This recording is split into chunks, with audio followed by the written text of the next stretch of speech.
मारूफ YouTuber रजब भट्ट की मुश्किलें कम न हुई। रजब भट्ट के खिलाफ 3 संगीन इंक्वायरियां, इंटरपोल से गिरफ्तारी का इम्कान। National cyber crime investigation agency के एडिशनल डायरेक्टर सरफराज चौधरी ने इंकशाफ किया है कि मारूफ यूट्यूबर रजब भट्ट के खिलाफ 3 अहम इंक्वायरियां जारी हैं, जिनमें जुए की प्रमोशन और तौहीन मजहब के इल्जामात शामिल हैं। एक पॉडकास्ट में गुफ्तगू करते हुए सरफराज चौधरी ने बताया कि जून में इंक्वायरी शुरू होते ही रजब भट्ट पाकिस्तान से फरार हो गया। उनके मुताबिक एक इंक्वायरी मुसलमानों की जानिब से, जबकि दूसरी ब्लास्फेमी की शिकायत ईसाई बरादरी की तरफ से सामने आई है।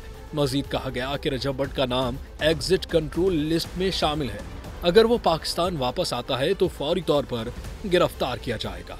बसूरत दीगर FIR दर्ज करके इंटरपोल से राब्ता किया जाएगा ताकि उसे पाकिस्तान वापस लाकर कानूनी कार्रवाई की जा सके। मामले की हसासियत के पेश नजर हुक्काम ने संजीदा पेशरफ्त का इंदिया भी दिया है।